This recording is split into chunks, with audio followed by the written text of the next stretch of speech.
Y a pesar de México y del tránsito, aquí están ustedes. Se los agradecemos muchísimo y pues esperemos que vayan llegando más y que no se los pierdan, porque ya saben que si llegan tarde se la pierden. Y luego, bueno, ya saben, se va a grabar y va a pasar por YouTube. Por YouTube les doy la liga. Ahora lo manejamos de otra manera, porque lo hacía el museo, pero luego se tarda mucho y la tecnología y no sé qué, ahora lo estamos haciendo nosotros. No es la maravilla porque no hay un control precioso, ¿no? Pero se va a pasar la conferencia, ¿sí? Y bueno, pues hoy tenemos el gustoso de recibir a Yolanda Bache Cortés. Para nosotros es un miembro más del colectivo Vaya Tacubaya.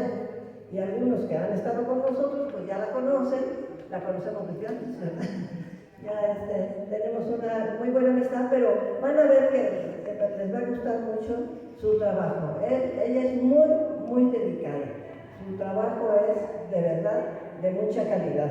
Es maestra en literatura iberoamericana por la UNAM, campo de estudios siglo XIX, literatura, periodismo, teatro y vida cotidiana. Ha trabajado como investigadora y docente en la UNAM, Instituto de Investigaciones Filológicas y Facultad de Filosofía y Letras. Ha publicado libros y artículos sobre su tema de estudio. La recibimos con un fuerte aplauso, por favor.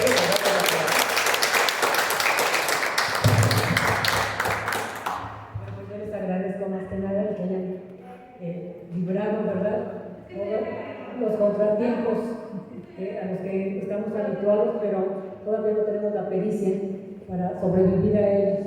Y bueno, pues también agradezco las palabras de Inge, y espero que esto más que conferencia es una charla, es un paseo por el siglo XIX.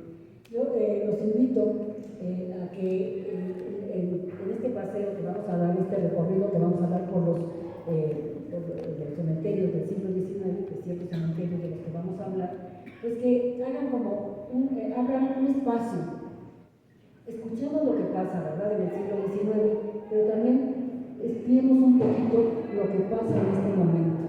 Todos pensamos que todo se inaugura con nosotros, bueno, desde el siglo XX, ¿verdad? Todo se inauguró. No, todo es tan viejo como la historia del mundo, todos los conflictos, todas las cosas. Ahora está muy de moda pues, las visitas guiadas a los cementerios, claro, con un interés histórico, para pues, ver los monumentos, arquitectónico, biográfico también, para conocer cuál es la última morada de personajes que quizá en nuestra primaria o nuestra familia nos ha mencionado a lo largo del tiempo. Y pensamos que es una costumbre pues, muy moderna, muy del siglo XXI. Hay visitas guiadas a las cantinas, a los barrios y hasta los cementerios, ¿no? Como que da mucho caché, ¿verdad? Y además es por las tardes y no sé cuántas cosas. Pues fíjense que no es novedoso. Lamento decirles que no es algo que el siglo XXI haya inaugurado. El recorrido que vamos a hacer en este momento va a ser guiados por tres personajes que son fundamentales en nuestra historia y en el ámbito cultural, intelectual del siglo XIX. Antes que iniciemos la charla, pues les voy a dar la traducción de la cita en latín que le decía yo a Inge. Dice, es que no ha llegado nadie, le dije, es que han de pensar que voy a dar la plática en latín, pero no hay, ojalá pudiera, pero no. Sic transit gloria ucus mundi. La cita textual es, así pasa la gloria de este mundo. Y es una cita que alude a la brevedad de la vida. Y esta cita, no sé ahora si todavía se conserva esta costumbre, pero hasta hace mediados del siglo XX, era una cita que se pronunciaba durante la ceremonia de la coronación papal para recordarle al pontífice precisamente la fugacidad de su propia vida. También esta cita, Sic transit mundi, era muy socorrida para los epitafios, para las tumbas de la gente ilustre, ¿sí? para recordarnos, ¿verdad? Polvo eres y en polvo te convertirás. Bueno, los personajes que nosotros que nos van a guiar en este recorrido son tres personajes que, les repito, tienen gran relevancia en nuestra historia patria, en nuestra historia literaria, en nuestra historia política, en nuestra historia cultural. Y los tres fueron contemporáneos. Está, por supuesto, el primero, el más vetusto, el que quizás es más familiar para todos nosotros, Guillermo Prieto. Todos conocemos a Guillermo Prieto por La memoria de mis tiempos. Es un libro que quien no haya leído a Prieto, yo se los recomiendo, porque a veces pensamos que estos escritores, pues como que nos dan miedo, ¿verdad? No voy a entenderlo, no voy a saber. Prieto no solamente escribió La memoria de mis tiempos, que es el recorrido de México desde que él era niño, en 1818 hasta 1858. Y habla pues desde la gente que conoció, las costumbres que él vivió de niño, los sabores, los olores, de veras es muy, muy sabrosa esa lectura. Habla del aspecto físico de la gente que conoció, quién era Cacarizo, quién enamoraba a quién, es verdaderamente muy sabroso. Claro, tiene aspectos históricos, que para quien no le gusta la historia, pues se lo salte y nada más. Pero Guillermo Prieto también colaboró en periódicos. Es una de las figuras, estoy peleada con la tecnología, lo confieso, estoy negada a la tecnología, se los juro, y sufro. Pero cuando yo estudio, me familiarizo con la vida de estos personajes del siglo XIX, no dejo de admirar. ¿Cómo es posible que no había ni teléfonos celulares, ni computadoras, ni coches? Se trasladaban primero pues, en carrozas tiradas por caballos, a veces por mulitas. Ya cuando llegó la modernidad, que ya éramos guayines y el tren y todo, ya cambiaba la cosa. Pero aún así, recorrían todo el país, iban al extranjero, luchaban. En el caso de Prieto, enamoraba porque era un hombre muy acosador. Pues sí, porque también enamoraba a sus alumnas. Muy enamoradizo, pues, muy enamoradizo para que no me vaya a jalar los pies en la noche. Pero, ¿qué pasa? Que con toda esta vida tan azarosa, formó la frase, ¿verdad?, que nos enseñaron cuando éramos niños: los valientes no asesinan, defendiendo a Benito Juárez, el irse huyendo hasta Estados Unidos, hasta California, Nueva York, pues huyendo de Santana. Pero también se daba sus tiempos en el extranjero para ir a los bares, a los prostíbulos y a las escuelas, para ver qué les enseñaban a los niños allá, y mandaba su corresponsalía a los periódicos para que supieran qué estaban enseñando allá, cómo eran las escuelas allá. Bueno, el texto con el que Prieto nos va a acompañar ahora es un texto que él publicó en el Federalista. El más viejo, repito, es Prieto.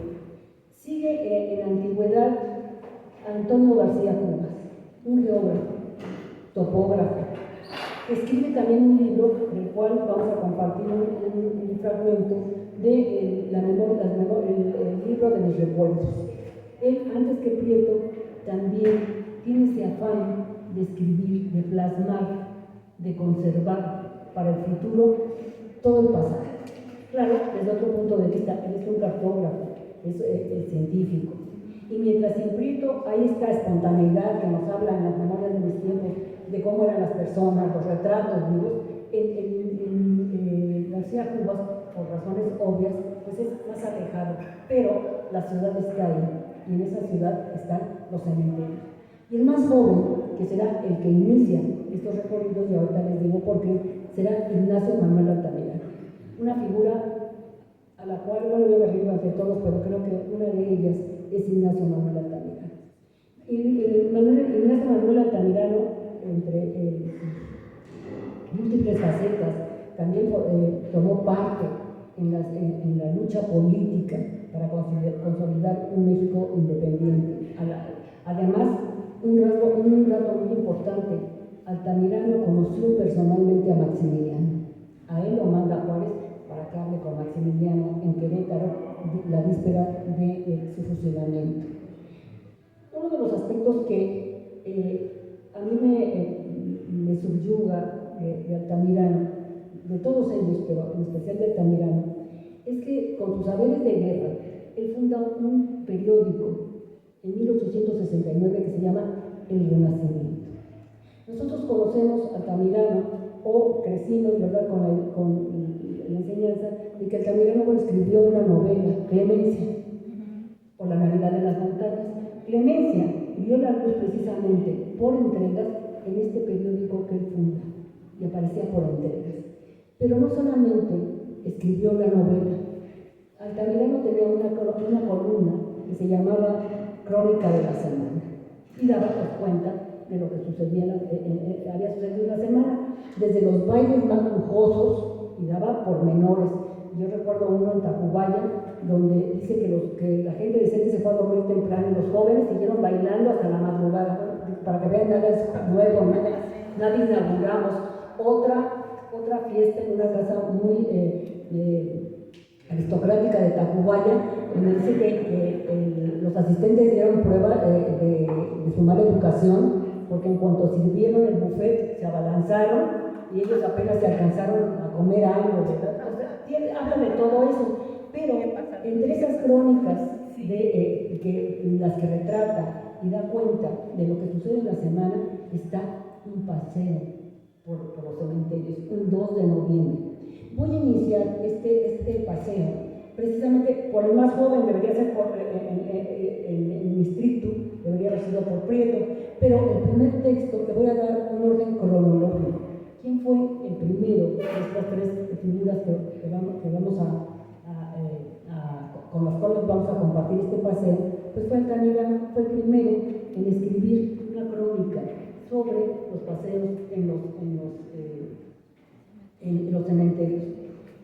Estos paseos, estos rasgos que vamos a ver más adelante, pues tienen como leitmotiv, como propósito, como tema, preservar un México que se está diluyendo ante la modernidad, ante los cambios geográficos, políticos. Un México que terminará por ser irreconocible para ellos y para nosotros también, ¿sí? De los cuales ya nos quedan pues vestigios nada más.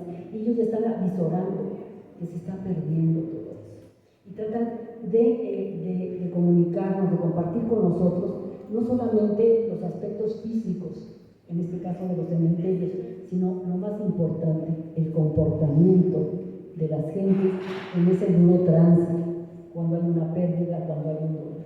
Y van a ver que nos vamos a reconocer. Todos hemos sido parte, o todos hemos escenificado. Bueno, el duelo, por supuesto, el dolor que no tiene nombre, lo hemos tenido, pero hemos asistido a velorios, hemos asistido a entierros, y ahí estos tres personajes fijan su mirada en los que están asistiendo. Y terminaré pues hablando de una muerte que por primera vez, la muerte se supone que es democrática. Bueno, sí es democrática,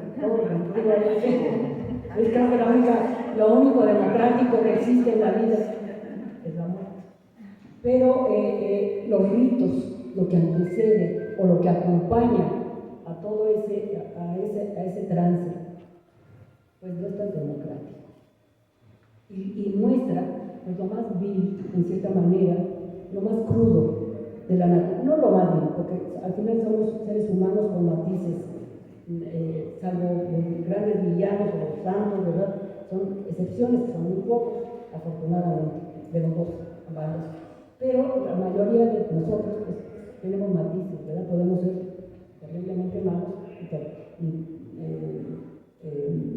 muy santos también, muy buenos, muy puros. Bueno, ellos fijan la mirada en cómo se comporta, qué es lo que el cementerio, los cementerios a los cuales nos describen, están reflejando. No solamente es la tumba, es lo que están enseñando, lo que están mostrando de la naturaleza humana. Bueno, pues vamos a iniciar con Ignacio Manuel Altamirano. ¿Es Altamirano? Aquí está, ¿sí?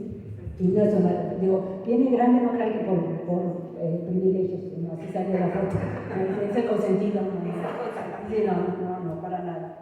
Ignacio Manuel Altamirano hace un recorrido por los principales cementerios que hay en la Ciudad de México. Bueno, no la Ciudad de México, la Ciudad de México en el siglo XIX era el centro histórico, pero son los cementerios que están en boga, ¿verdad?, en su momento. El texto de Altamirano procede de su columna La Crónica de la Semana del 6 de noviembre de 1861. O sea, 4 días antes, él ha hecho el recorrido, escribe su crónica y el 6 de noviembre la publica. Y habla de las ceremonias fúnebres y las bautiza como la fiesta de los vivos. Dice, voy a los cementerios y voy a ver, no lo dice de esa manera, por supuesto, pero es el sentido, ¿verdad?, de la crónica. Dice, bueno, voy a presenciar la fiesta de los vivos. Hoy es Día de Muertos, voy a la fiesta de los vivos. Y Altamirano fija su paseo, no va con la pluma, si la voy a criticar, está viendo, está pasando revista por todo lo que sucede. Habla de 2 panteones que son muy importantes en ese momento. El Panteón de Santa Paula, que dio origen a la colonia de Herrera, entre el eje de Lázaro Cárdenas y Reforma. Todo lo que es la colonia Guerrero es el Panteón de Santa Paula. Un panteón que al inicio, y esto lo dice, lo voy a retomar cuando veamos a Guillermo Prieto, porque Guillermo Prieto lo toma mucho antes. Inicialmente, antes de que se fundaran estos cementerios, pues la gente rica sepultaba a sus muertos en nichos que se construían en las iglesias, para que vean, nada nuevo está pasando ahora también. Porque ahora está la inversa, ahora ya no caben en los cementerios, entonces van a las iglesias. Antes pues no había cementerios, entonces se depositaban los. La gente menesterosa, la gente de menos favorecida económicamente, pues iba a la fosa común. Y ahí está. Altamirano hace un paseo por 2 panteones que tienen alto rating en ese momento, que son los que están, pues no de moda, pero son los que hay, donde pueden ser recibidos ricos y pobres, ¿sí? Y es el de Santa Paula y el de Nuestra Señora de los Ángeles, todos hacia el rumbo de la colonia Guerrero. Habla Altamirano, el Panteón de Santa Paula y el de Nuestra Señora de los Ángeles se fundaron mucho antes, pero llega un momento en que la población crece, en que los conflictos bélicos, pues la tasa de mortalidad es muy grande, las epidemias, etc. Y estos cementerios pues dejan de cubrir pues, su inicial propósito, por ser saturados, pero también sufren el deterioro, el descuido pues, de la gente que los administra. Y se queja Altamirano, también lo hará Prieto, posteriormente lo veremos, de los malos olores, de los miasmas que están envenenando el aire de la ciudad. La ciudad, reitero, es el centro histórico. Que desde ahí, imagínense que es con salubridad, y que verdaderamente son un poco de infección, hasta que en 1871 es clausurado el Panteón de Santa Paula, porque ya no se puede, ya no cabe nadie, pero además es un poco de infección. Posteriormente vendrá pues, la urbanización, la modernización de la Ciudad de México, y ahí está pues, la colonia Guerrero. ¿Sí? Altamirano cifra su crónica en algo que es muy importante y que quizá ahora con estos paseos que se hacen a la ciudad, en la ciudad, a los cementerios, quizá, digo yo no he hecho ninguno, pero me imagino que sí se pone mucho énfasis en los epitafios. Altamirano habla de que primero se hacen los epitafios, se ponen los epitafios en los nichos, y que no hay nada más cursi. Vamos a ver por qué. Más cursi, más vano, más superfluo de los epitafios. Y dice, bueno, después hay otra cosa peor.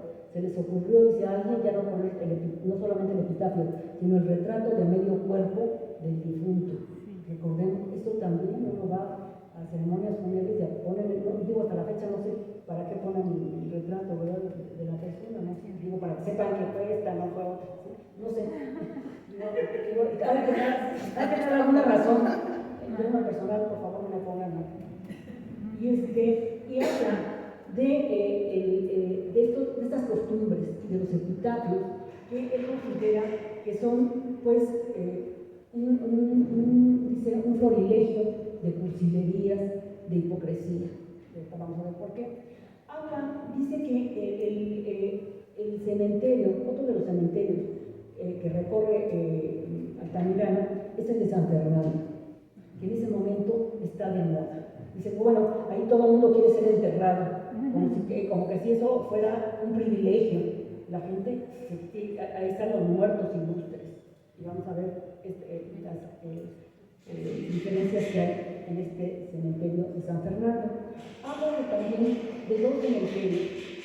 Un cementerio donde van a dar, pues, la gente más pobre, el de Campo Flores, donde ahí, a ras de tierra, en una fosa común, se entierra la gente, se pone dice Altamirano, pues, con una losa de madera, y como van muriendo y van echando hay que los envuelven en un petal. Habla también de dos cementerios que para él son el ejemplo. Dice, el cementerio de Santa Paula, el de Los Ángeles y el de Campo Florido son para los mexicanos. Los mexicanos, ese va a ser el último destino de nuestra vida. Pero hay dos cementerios que a él le llaman la atención, que es el francés de la Piedra, que todavía subsiste, y el inglés, que está en San Cosme, que todavía subsiste. Y él establece la comparación entre los cementerios que han sido edificados por los mexicanos y para los mexicanos, y estos que las colonias extranjeras han edificado para depositar a sus difuntos. Dice que, por ejemplo, el cementerio francés es un cementerio donde no hay nichos. Dice, eso deberíamos copiarlo. El cuerpo es colocado al ras de la tierra y solamente hay una losa donde consigna el nombre, la fecha de nacimiento y la fecha de muerte de la persona que ha muerto. Además, solamente sobresale en esa austeridad que da una paz y que permite que los dedos verdaderamente tengan un rato de intimidad con su familiar fallecido. Solamente sobresale una capilla, que está dedicada, una pequeña capilla, que está dedicada a un niño que murió en un incendio. Los niños, dice, y las vírgenes, en este caso no las vírgenes santas, sino las doncellas, muchachas que mueren en castidad, sí, ellas sí serían, dice, yo sí concibo que sean dignas de que se levante un monumento a esas almas pobres. Y ahí puede estar la dignificación de la mujer, ¿verdad? El prototipo de la mujer. Habla también, dice, bueno, el panteón de francés de la Piedad, ahí han sembrado flores. Hay muchas flores que tienen, cuyo aroma, pues, matiza y aminora un poco la estancia en el lugar. Los franceses han tenido el buen tino de sembrar flores. El panteón de los ingleses, dice, el panteón de los protestantes, también se caracteriza por la sobriedad. Ahí no hay monumentos, no hay, mucho menos epitafios, ni retratos, ni nada de eso. Pero ahí han permitido que la hierba crezca. Hay más vegetación y no hay flores. Y está la sobriedad. Estos dos panteones, dice, responden pues a la idiosincrasia de los europeos, que en nada se parece a nuestra forma de ver la vida, de ver la muerte, de celebrar la vida. Dice que empieza, Altamirano fija lo más extenso de su crónica en su visita a Santa Paula. Santa Paula y la gente que asiste a Santa Paula. Dice que para los mexicanos visitar los panteones pues, es como si fuera un paseo. La gente va de paseo. Mientras, sí, digo, por eso les digo, atisban un tantito en el siglo XX.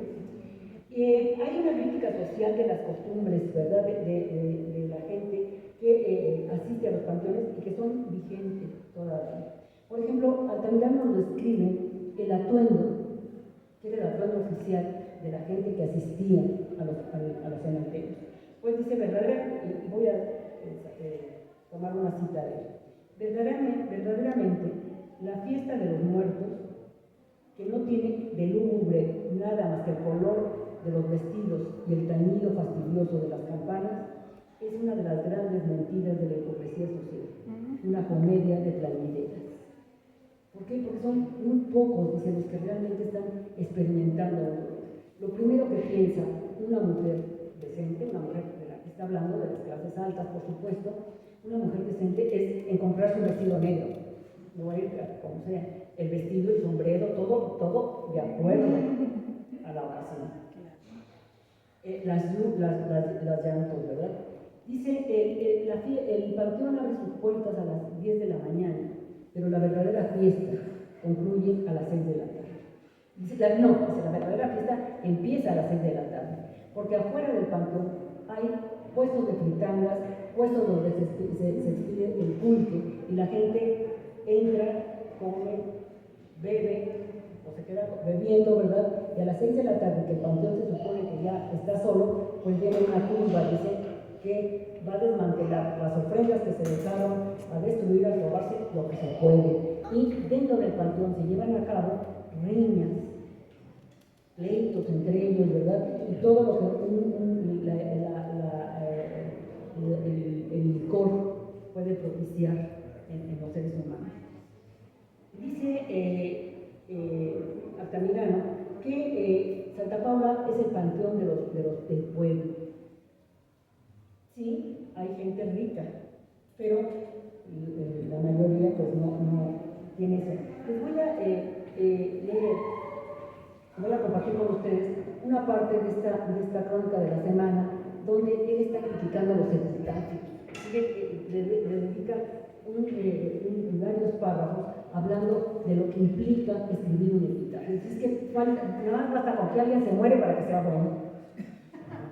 Con leer el epitafio, eso lo dice el Prieto, pero es casi el sentido también de Altamirano. Uno se muere y es maravilloso, se olvidan todos los pecados, ya para que va uno a la gloria, todo el perdón. Y entonces, con esa crítica social, con esa pluma tan mordaz, él recrea un diálogo de las gentes que asisten y que están viendo los epitafios. Dice, qué manía tan fastidiosa la de cargar de inscripciones las losas mortuorias. Solo sirven ciertos epitafios para dar a los visitadores la más triste idea del talento de los deudos que lo ponen, al mismo tiempo que para hacer sonreír a los menos respetuosos, que son en mayor número. Generoso, semejante usurero que me chupó la sangre, dice uno, viendo la inscripción pomposa de un viejo rico que prestaba al 10% mensual.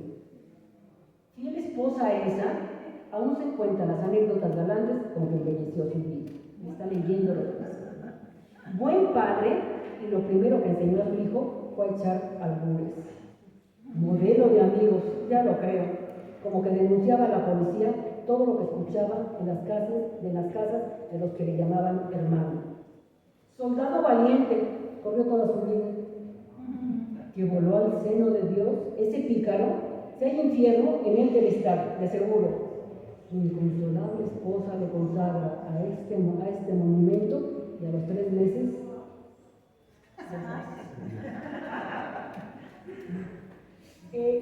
dice que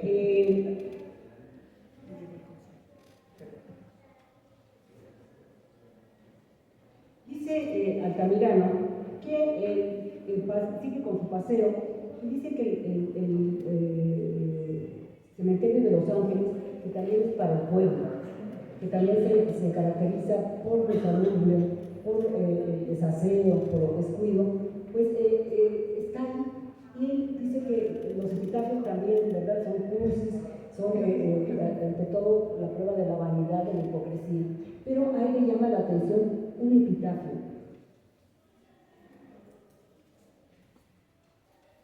Un epitafio, y también le llama la atención, digo no un epitafio, sino le llama la atención en los cementerios de Santa Paula y de Nuestra Señora de los Ángeles, esta distinción ostensible de las clases sociales.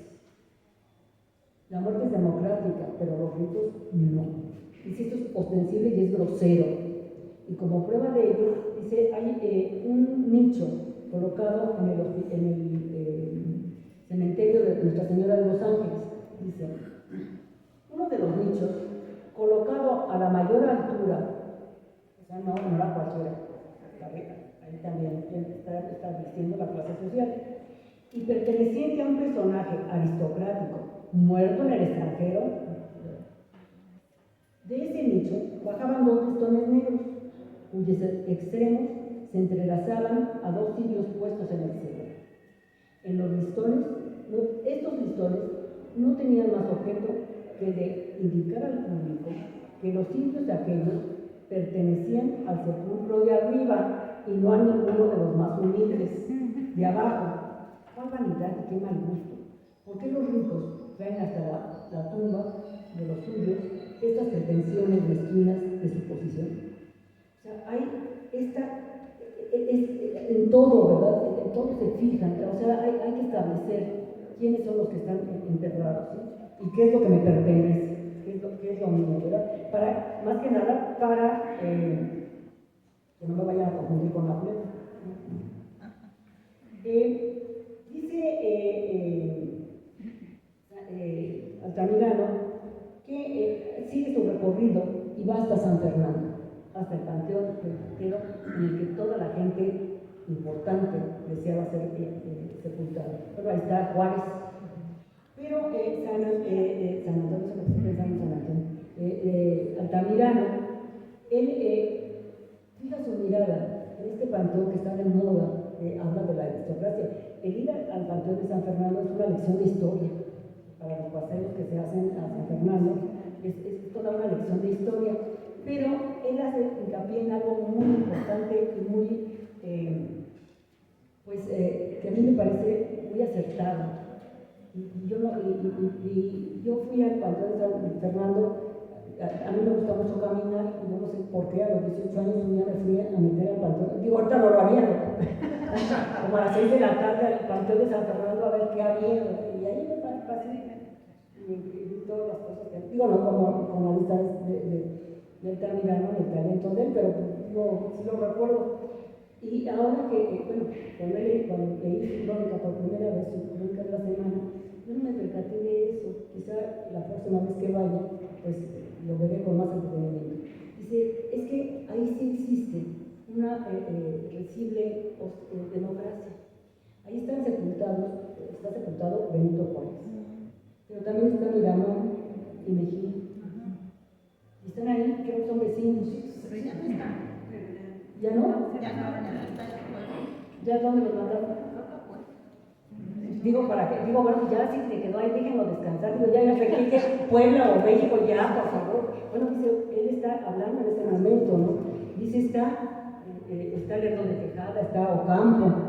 Esa manía que tenemos, ¿verdad? De no dejar a los muertos descansar en paz. Ya te lo viste ahí, ya. Bueno, y dice, por ejemplo, que a él le parece de muy mal gusto que las hijas de Miguel Miramón, cada 2 de noviembre, vayan y pongan estos listones con ciertos epitafios, con ciertos mensajes que son de muy mal gusto. En uno de ellos, el que él ve ese día, dice, ante esta tumba cesan los odios. O sea, ya, perdón, vamos a ser hermanos. Él dice que eso es de muy mal gusto, sobre todo en los tiempos que se están viviendo, 1868. Y que bien harían las hijas de Miramón en ir precisamente a vivir el dolor de la hija que ha perdido a su padre, y no hacer ostentación de cosas históricas que dice quizá ni ellas comprenden. Habla de los epitafios y dice, él insiste en que son de muy mal gusto y se señala que debería haber una reglamentación que prohibiera los epitafios en los cementerios. Dice, ¿por qué no se suprimen los epitafios? Basta el nombre que señale a los difuntos, a los dolientes, el lugar en que descanse en paz su ser querido. Acuérdense que el francés y el inglés sí lo hacen. A los demás nada les importa porque no se va a tomar lecciones de virtud a los cementerios. Lo que les decía ahí, todos son santos, ¿verdad? Entonces casi sé como él. De los retratos dice que, bueno, que realmente es también de muy mal gusto. ¿Qué pasaría, verdad? Que si en el nicho, ¿verdad? De pronto se cayera la tapa y se cayera el retrato, ¿verdad? ¿Con qué se encontrarías? Pues con unos restos, ¿verdad? Que no tienen nada que ver con la imagen que tú estás teniendo. Altamirano, insisto, hace mucho hincapié en estos ritos, en estas costumbres, que a mí me llama la atención porque años más tarde, ahora sí, Guillermo Prieto, ¿le cambiamos a Prieto?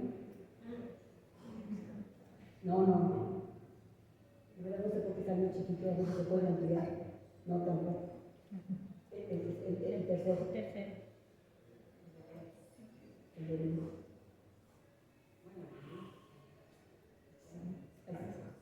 Esta es Guillermo Prieto, repito, bueno, pues es una de las figuras más importantes del siglo XIX.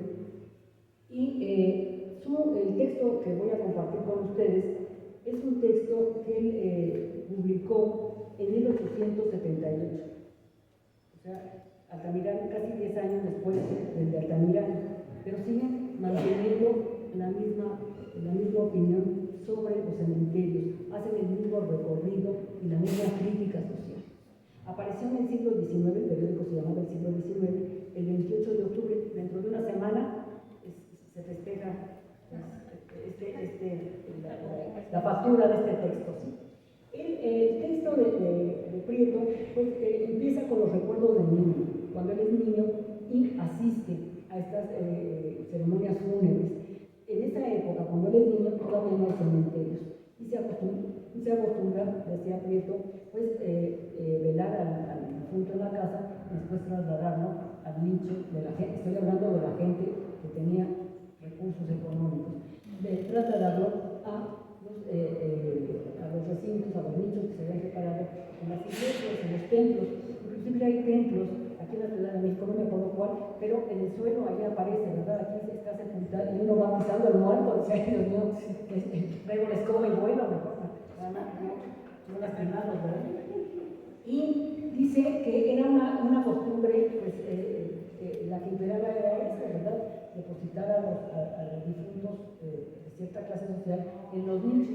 Dice, pero después de tantas muertes y todo, vino una costumbre muy moderna. Se construyeron los hoteles de los muertos, así como él denomina, ¿verdad? A los panteones.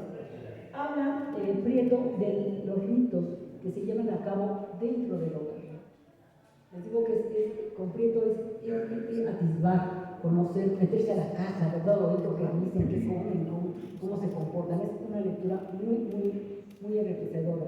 Nada difícil, por supuesto. Además, escribe muy sencillo. Y habla, pues, del duelo que se lleva en el hogar, dentro de los hogares. Dice que primero que nada se cubren con gasas los espejos y los retratos. ¿Sí? Yo recuerdo así muy lejanamente, no Prieto, porque no, juro que no soy de la época de Prieto, pero sí recuerdo en algún momento que acompañé a mi abuelita, y sí recuerdo en algo, ¿verdad? Que estaban cubiertos, y como niña me llamó la atención que los retratos y los espejos estaban cubiertos. Pues esto viene de esa época. Se cubrían los espejos, los retratos, las cortinas y las puertas se ponían moños negros, se alumbraba la casa con cirios. Y bueno, la mujer tenía que estar vestida absolutamente de negro, ¿verdad?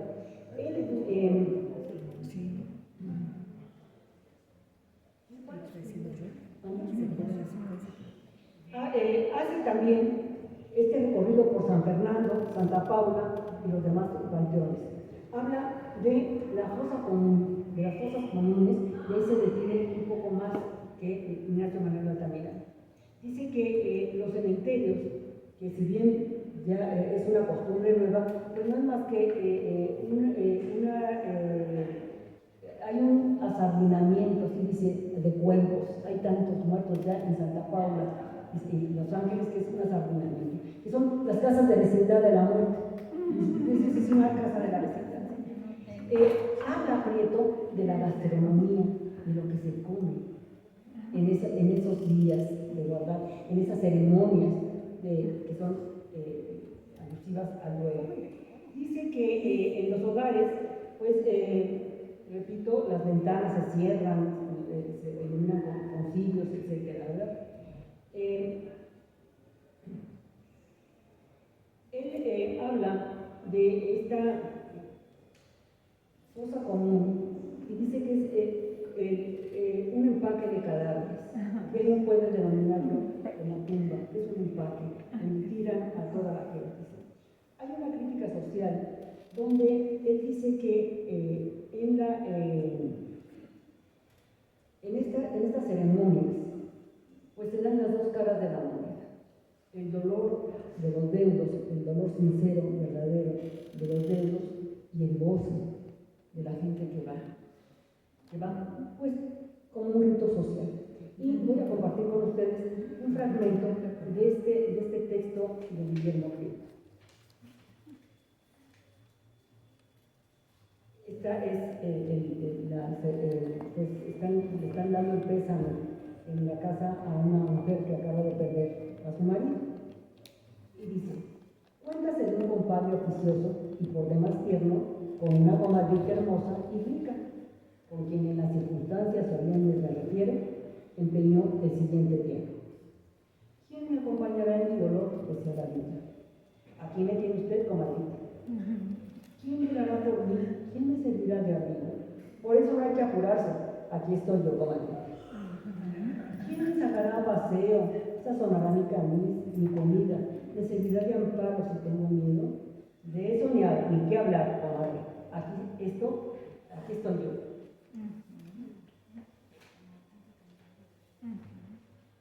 Pero ¿quién día a día dará el gasto, comprará la ropa a mis hijos y me regalará, previniendo mis menores deseos? Comadre, llore mucho, tiene usted razón de sentir a mi compadre.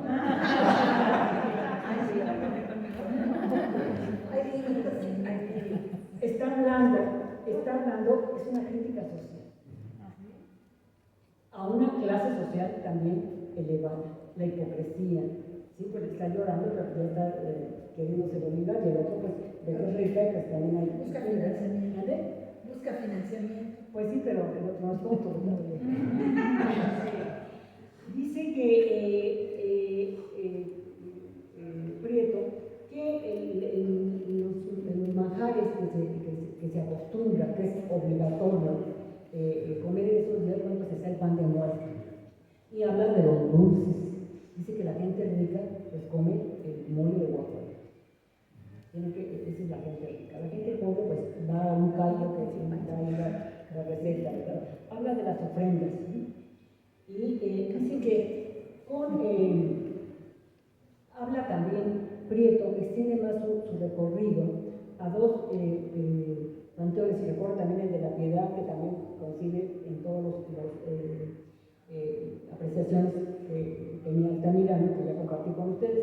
Pero él también habla de otro nuevo panteón que dice que cumple con muchas expectativas, pero está muy retirado de la ciudad, el panteón de Dolores. Entonces, reitero, no es el centro. Entonces dice, pues sí, es amplio, tiene un orden, ¿verdad? Cierto rigor para los sepulcros, no pierde la posibilidad de los epitafios y los monumentos y cosas así, y cubriría pues, los hacinamientos que hay en los otros panteones, pero reitero, está muy lejos de la ciudad. Y dice, pues no creo que tenga mucho, que sea fácil trasladarse a a este baño. Seguimos con nuestro recorrido con nuestro último Cicerone, Antonio García Cubas. Antonio García Cubas, contemporáneo de Prieto y de Altamirano, reitero, es el científico, es el cartógrafo, es la cartografía, le debe mucho a García Cubas a hacer cartas, ¿verdad?, que delimitaron el territorio nacional. En fin, fue un personaje muy admirado en esa época. Si por una parte Altamirano, Prieto y Altamirano fueron juaristas, pero después se opusieron a Juárez, diríamos que García Cubas pues fue apolítico. Ahorita se vería despreciable, pero bueno, también tenía derecho a tomar banco. Y él habla desde otro punto de vista. Aquí con Prieto y con Altamirano hay una crítica social, se meten a oír lo que están diciendo, son estos diálogos que he compartido con ustedes, lo que están comiendo, cómo se visten, todo esto que he compartido suscitamente con ustedes. Pero en el caso de García Cubas, él habla desde cierta lejanía. ¿Sí? Él está viendo, es un científico, el que está observando desde un punto de vista distinto, más objetivo. Los otros también son objetivos, pero mezclan la subjetividad también. Y habla pues de las costumbres que se llevaron a cabo a la muerte de las personas. Dice, bueno, pues ya ves, también dice la gente pudiente era sepultada en los nichos de las iglesias, pero había un rito para trasladar por una parte, y también para los cementerios, ya cuando hay unos cementerios, hay ciertos ritos. Sacan antes de la modernidad, el texto de García Cubas, él lo publica en 1903, el libro de mis recuerdos, pero tiene los recuerdos, igual que Prieto, desde que era niño, está hablando, cuando empezó a escribirlo, pues no puedo decirlo, pero es testimonio de un tiempo que es coincidente con Prieto. Y dice que, las costumbres que había era que se sacaba el ataúd y se trasladaba hacia las iglesias, pero para trasladarlo, las personas indicadas, las personas contratadas, eran los hermanos trinitarios, que eran gente que era de la cofradía de la iglesia de la Santa Trinidad, pero que se les pagaba una cantidad. Los trinitarios iban vestidos con cierto rigor, pero después esa costumbre decayó y entonces se echó mano de los niños del hospicio. Y los deudos les daban una cantidad al hospicio para ayudarlos, pero entonces eran los niños los que cargaban, no niños de 7 años, pero niños de 11 años, más o menos 10 años, los que cargaban, iban con las velas hacia las iglesias para sepultar a sus muertos. Dice, después ya viene la modernidad y vienen los coches. Y entonces, dice García Cubas, la gente pudiente, sigo hablando, ellos siguen viendo a la gente, ¿verdad?, que tiene recursos económicos. Dice, en esa caravana de coches podemos distinguir 3 clases. En el primero, dicen, van los dolientes, los deudos, los que van verdaderamente afligidos. Dice, no pasa de 3. En el segundo carruaje van los obligados, los que van por obligación, porque era el jefe, porque era el suegro, porque era no sé cuánto. Y más o menos conservan cierto respeto, pero en el tercero van los que, en el tercer contingente, los que van por compromiso. Y ellos, cuando van transitando los coches, primero son los guardianes, después el ómnibus, ¿verdad?, que van transitando por la Ciudad de México hacia estos cementerios, que repito, también la colonia Guerrero estaba a las afueras de la ciudad, no se podía caminar del centro para la colonia, ya ni se diga Santa Paula, Dolores, etc. Y si en ese tercer contingente, pues van los que van por compromiso, y ahí pues unos se van bajando discretamente, cuando va pasando el carro, se van bajando en las calles, ¿verdad?, que lo vean primero, que se suben, y después ya se van diluyendo, y los que se quedan, dice, pues ahí será la verdadera fiesta, porque empieza con las anécdotas de la gente que se va a enterrar y termina, ¿verdad?, con chistes, con sarcasmo, y dice una carroza, ¿verdad?, donde lo que impera son las carcajadas, el amor a la vida, es el contraste entre el dolor y la dicha. Y dice, bueno, ¿cómo termina este cortejo, esta caravana? Bueno, llegan a la tumba, al último destino del fallecido, y pues los que sobreviven, se quedan ahí, los deudos, pues regresan a sus casas, estas casas que están tapiadas de negro, no sé cuántas cosas, para recibir las visitas de gente imprudente. Porque los que no pudieron ir al sepelio, entonces los están esperando y entonces ahí están para uno de pésame y no respetan ese dolor que deben guardar las personas. Las personas pues tienen que agasajarlos, ¿verdad? Entonces sufren a los imprudentes. Pero los demás, dice, ¿dónde terminan? Pues en el teatro, en las cantinas. No, en el panteón ya no, el panteón se cerró. Ellos ya regresan a la ciudad y se van a los teatros, a las cantinas, a celebrar la vida. Vienen de un acto doloroso y vienen a celebrar la vida. Él habla también de esta costumbre de las vendimias que se dan a las afueras de los panteones que él está describiendo, el pulque y las fritanas. Ese es el sello característico de un panteón que es mexicano. Habla también de la falsedad de los epitafios,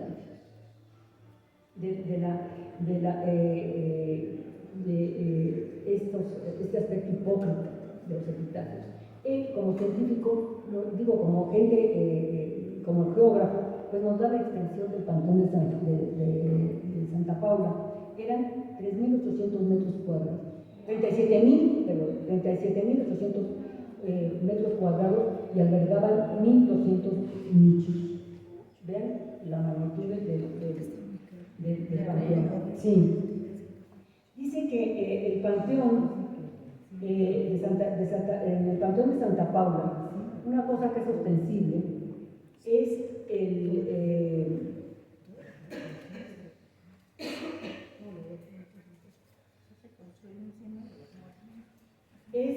la puerta, la inscripción que está ahí en la entrada, en una gran puerta que da la bienvenida a un difunto. Y dice, bueno, uno se para y no deja la verdad de estremecerse. Según decía García Cubas, la puerta está labrada con estas octavas. Mortal que entras aquí, ruega ardoroso, porque hallaron ya su eterna suerte. En este último sitio, solitario, umbrío, a donde gime el alma enterrada, no se hable de la fortuna, el poderío, sino el último resto de la vida. Aquí se torna el hombre en polvo frío. Aquí ve su carrera fenecida. Respeta este lugar y al verlo espera el golpe horrible de la muerte fiera. Fui lo que soy, serás lo que soy. ¿Sí? Entonces, es también, ¿verdad?, un recordatorio, es sit transit gloria mundis, ¿sí? La vida es efímera. Y valga de corchete, cuando estábamos en la universidad, y Verónica quizá lo recuerdo porque es muy contemporánea, en la Facultad de Medicina, cuando se entraban al anfiteatro, digo ahora no sé cómo pero en nuestras épocas sí, donde en el anfiteatro de la Facultad de Medicina había un esqueleto y los muchachos de aquella época le pusieron un letrero que decía lo mismo: como te ves, me vi, como me ves, te verás. Con la bienvenida a esos lugares. ¿Sí? Habla García Cubas pues también de esta fosa común y la describe. Y habla, les decía anteriormente, pues de cómo tiraban a los cadáveres, ¿verdad? Y los iban hacinando nada más. Él también hace una crítica social y dice qué pasaría, ¿verdad? Que el difunto se parara, ¿verdad? Y les dijera, oiga, ya dejen de estar fregando, también, ¿verdad? Hay un aspecto que a mí me llama la atención. atención en esta descripción del Panteón de Santa Paula que hace García Cubas. Él comenta, describe más bien, la ceremonia, primero que nada, el acto de rapiña, de ferocidad que se lleva a cabo el 6 de diciembre de 1844. 2 años antes, en la Ciudad de México, en 1842, fue recibido con pompa, con bombo y platillo, ¿verdad?, la pierna de Antonio López de Santana, que había sido resguardada en la hacienda ¿cómo se llama? De Manga de Clavo, en Veracruz. La trasladan, porque es el héroe, Santana es el grande, el Manga de Clavo, ¿verdad? Lo traen, ¿verdad?, desde Veracruz, ¿verdad?, es el héroe, y llega a México y hay una ceremonia, los periódicos del siglo XIX dan cuenta, ¿verdad?, de cómo se recibe casi como la Virgen de San Judas Tadeo. Y no más todavía, toda la Ciudad de México recibe esta pierna de Santana, y el general Esnaulizar, que forma parte del gobierno santanista, se le ocurre mandar a hacer un monumento para colocar la pierna de Santana. También en 1842 es también una ceremonia muy solemne, muy comentada por la prensa de la época, ¿sí? Y está ahí la reliquia histórica. Pero pues, los tiempos políticos cambian, y 2 años después, en 1844, el 6 de diciembre, la turba, que ya está alta de Santana, y que se propicia un descontento general, pues corre al Panteón de Santa Paula a desenterrar la pierna de Santana. Y pues sí, los historiadores dicen que la sacan, ¿verdad?, la amarran a un mecate y la van paseando por todo el centro. La leyenda, se pierde esa pierna. Se supone que algún soldado, que si bien no era santanista, sí tenía pues ese producto de servir a la patria, pues la rescata y la guarda. Y dice García Cubas que pues un día, dice Santana, pues, se exilia, lo perdonan, sí lo perdonan, regresa y vive aquí en el exilio, pero ya muy débil muere muy joven, porque muere como a los 60 y tantos años, no muere tan grande, pero ya muy deteriorado. Él sigue pensando, y esta es una cosa auspiciada por su mujer, por Dolores Tosca, que lo hace creer que todavía es alguien importante. Le paga a la gente, ¿verdad?, para que lo vaya a pedirle favores. Es una leyenda, no se sabe, pero bueno, es lo que ha privado, para que vayan a decirle que sigue siendo importante. Y él se lo sigue creyendo, ¿verdad?, muere con esa idea. Y según Antonio García Cubas, dice que cuando él entrevista a un periodista, que dice que sí, que a él le consta que una vez llegó una mujer y que le dice: soy fulana de tal y soy la esposa del coronel Perengano de tal, y mi marido resguardó la pierna. Pero ante esta escena que él describe de barbarie, de él es una persona apolítica. Dice: bueno, yo estoy a favor ni en contra, pero eso es incivil. Y esto no habla bien del pueblo, ni de los levantamientos. Hay una incivilidad, una falta de respeto, no solamente a Santana, sino a los que están ahí, etc. Él protesta por eso, pero también describe, y es el contraste, la ceremonia fúnebre que se lleva a cabo el 14 de septiembre de 1846, cuando depositan ahí en Santa Paula los restos de los generales José Frontera, Juan Pérez, el teniente coronel Felipe Xicotenca, el teniente Juan Cano. Entonces habla, ¿verdad?, de los regimientos que asisten, la solemnidad, el amor patrio con el que asisten las autoridades, pero también los deudos, la gente que ha vivido una guerra y que le rinde honor a estos personajes.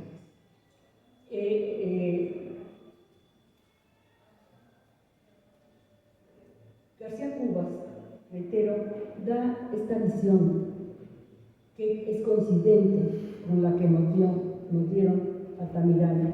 Fija su vista en todos estos ritos que prevalecen, estos nichos que se depositan en las iglesias, ahora al contrario, ¿verdad?, así, estos comportamientos que estoy segura, todos nosotros, espero que no los hayamos, o quién sabe, ¿verdad?,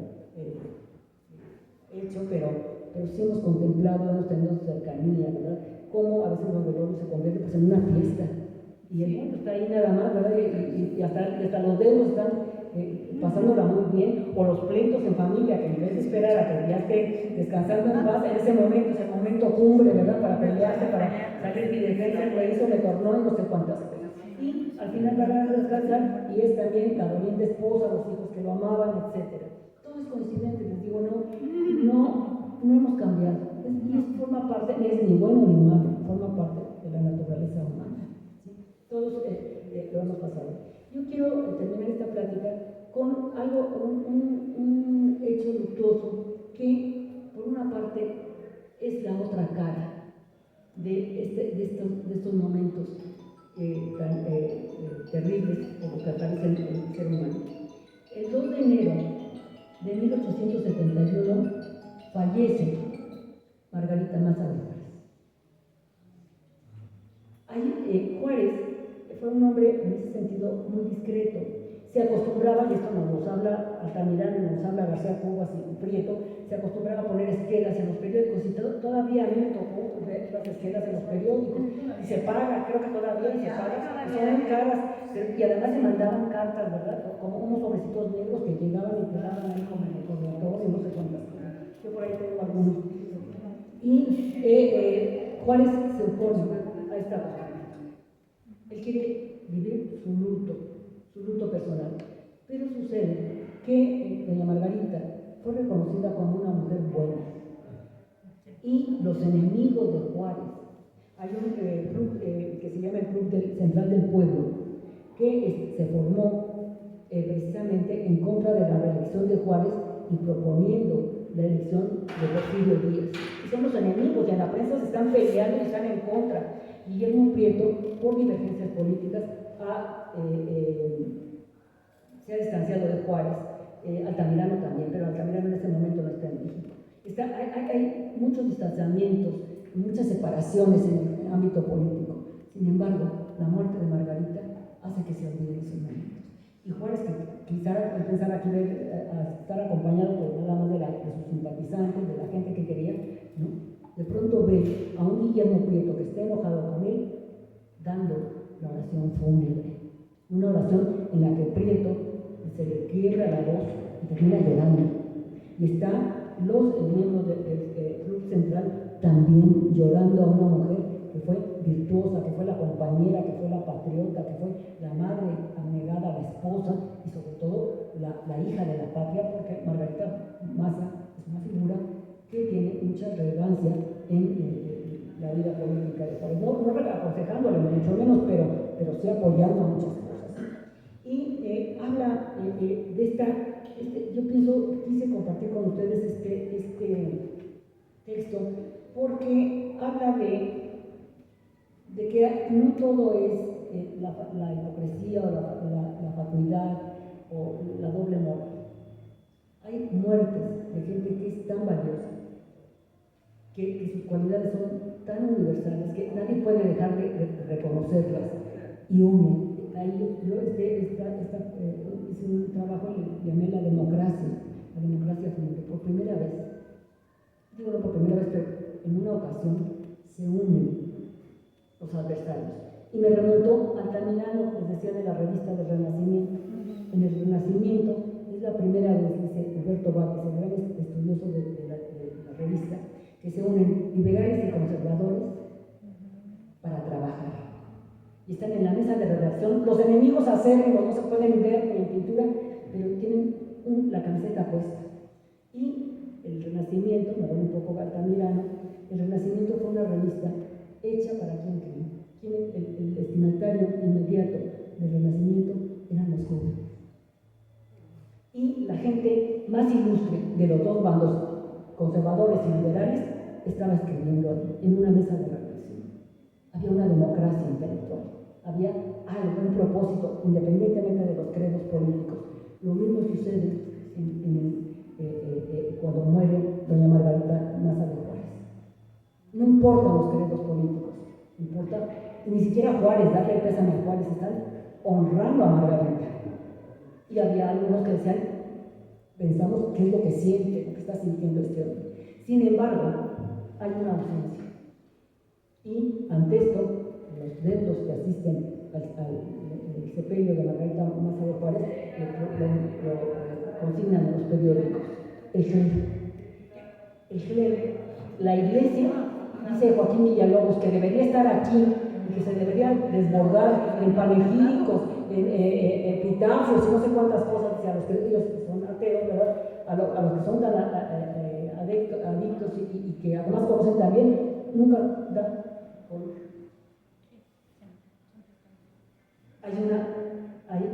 Está esta crítica social, ¿verdad? También, esta visión de que el ser humano no puede, ¿cómo se llama?, liberarse pues, de la condición que tenemos. Pero la gran multitud, la gente que asiste al sepelio de Margarita, es la gente, los políticos, los escritores, los enemigos, etc., pero también la gente del pueblo. Y esto también me remito al sepelio de Prieto, de Guillermo Prieto. Cuando muere Prieto es sepultado en 1897 en el cementerio de Dolores. Y ahí van los cronistas, el pueblo. Va el pueblo.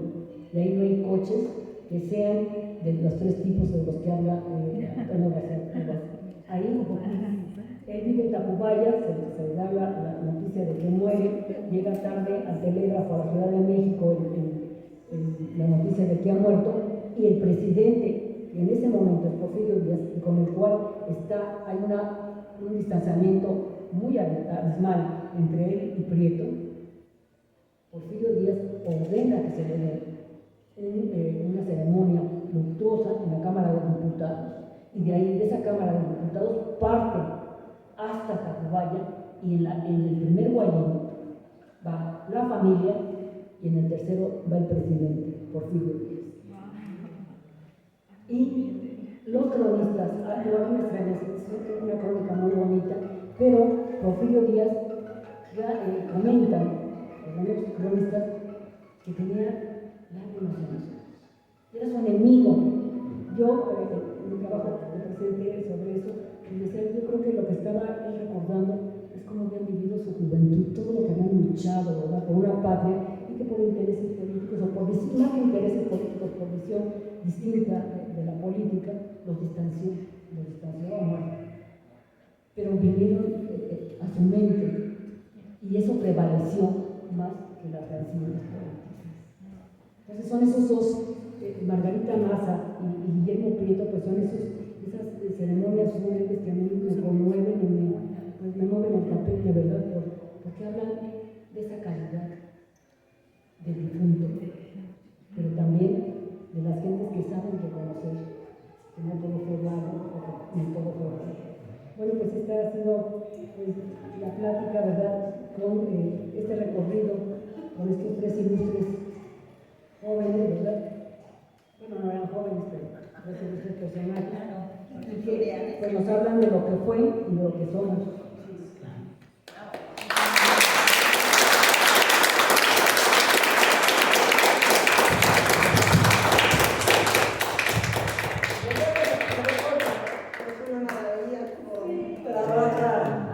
Yolanda con todo el rigor de la historia y además con ese cariño que le tomamos a las cosas que vamos viendo.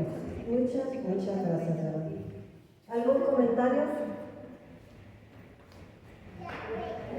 ¿En qué año prohibieron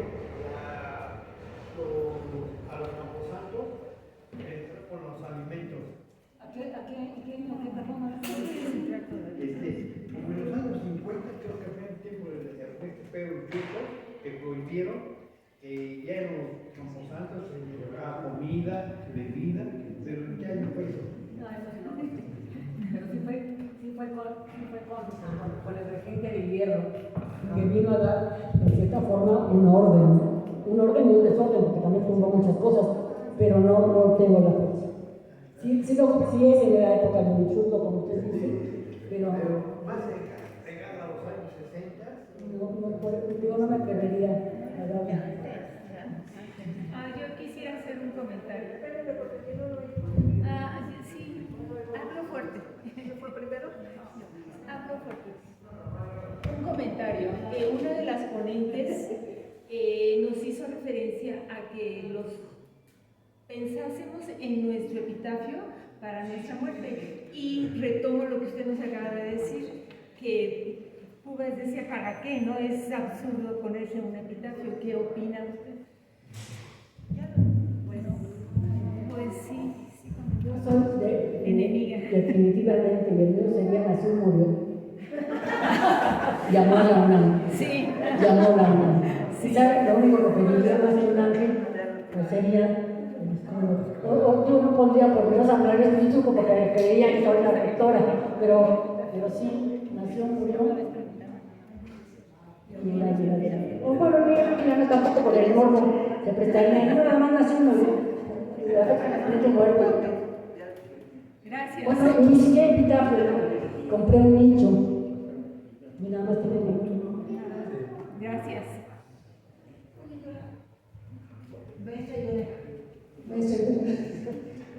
Cuando hablas del cementerio de Los Ángeles, ese cementerio era parte del terreno de la iglesia de Los Ángeles. Que está ahí. Pero ya no existe tampoco el cementerio. Tenía un templo, no sé si creo que todavía existe, y ahí había una pintura de la Señora de las Angustias de Miguel Cabrera. Se cayó la cúpula. Pero es lo único que se conserva. Perdón, y otra cosa nada más. Esos metros cuadrados que me sorprendieron del Panteón de Santa María. Entonces, la colonia Todas, está sobre los todas.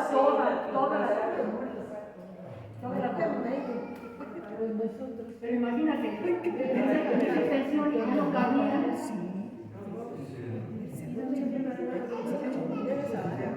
Yo quería preguntar sobre el Panteón de San Andrés y del Tepeyac. ¿No los han visto? Bueno, Guillermo Prieto sí, pero dicen que son muy pequeños, de Tepeyac. Es un panteón que ahí está Santana, precisamente, ahí está Santana. Yo creo que es un panteón muy pequeño. Y que además de que está muy lejos, no cumple con las necesidades de esa ciudad.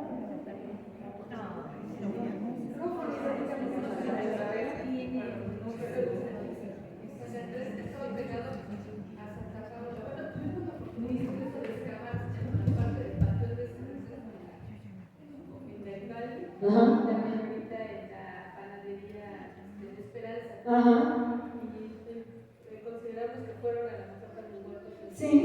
epidemia, porque no tenían, por ejemplo, no se veía que habían ataúd, No. la cabeza solía estar. Pero no por epidemia. Seguramente, de acuerdo a lo que nos dicen nuestros amigos, pues era gente de pobre. Por eso no había lápida. La gente que podía darse el lujo de poner una lápida o de ponerlo en un nicho, pues era gente que tenía, ¿cómo se llama? Poder adquisitivo. Bueno, y no solamente las epidemias, estaban las epidemias, las enfermedades también, que la ciencia, a pesar de que había avanzado muchísimo, pues tampoco, también, como hasta la fecha, la verdad, ya pues que las enfermedades, las guerras, era una época de muchas guerras, una época de gente muy apasionada, los duelos. Los periódicos, por defender a una cantante, ¿verdad? Empezaba uno defendiendo, el otro la atacaba, y hasta que decían, nos vemos en Chapultepec. ¿Sí? Se mataban por eso. Yo, pues no, yo creo que más decente, ¿no? Entonces se mataban por ese tipo de cosas, entonces los niños morían con mucha frecuencia, entonces sí había una alta tasa de mortalidad. La maestra Silvia Maldonado, a la cual le hicimos un homenaje, gracias a Ingrid. Ella estudió precisamente, tiene un libro, no me acuerdo el nombre, pero el título exacto no me acuerdo, pero me lo regaló, pero no me acuerdo el título, donde ella consigna los índices de mortalidad en un periodo, no me acuerdo tampoco, pero es un periodo, tiene las gráficas, donde dice, bueno, tantos por epidemias, tantos por asesinatos, porque también había delincuencia, etc. Pero pero sí que Maldonado lo estudió. Gracias.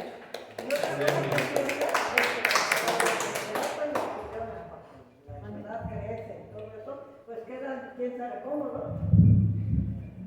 O sea, pues muchas veces vamos hasta encontrar un montón de muertos en varios lados donde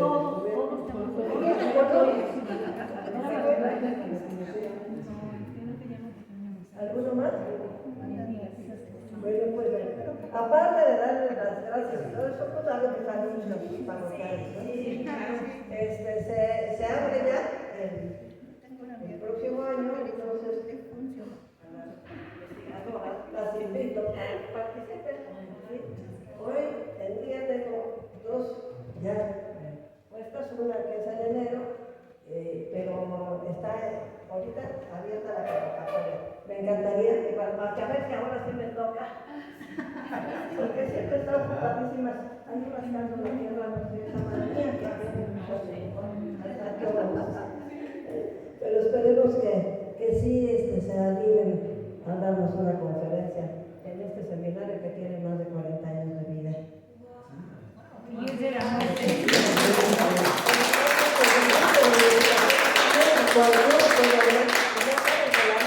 Es parte de la vida. Todo lo que hagamos tiene que ver con la muerte. Entonces siempre dicen, no es mi tema. En noviembre ya no hay, ¿verdad? En noviembre ya no hay. Claro que sí. Viene Chicacabal, viene Carmen Chacón, viene ahora con esta ropa. Gracias. Pero no se lo pierdan, ya saben, tercer martes de cada mes. Muchas gracias por su asistencia.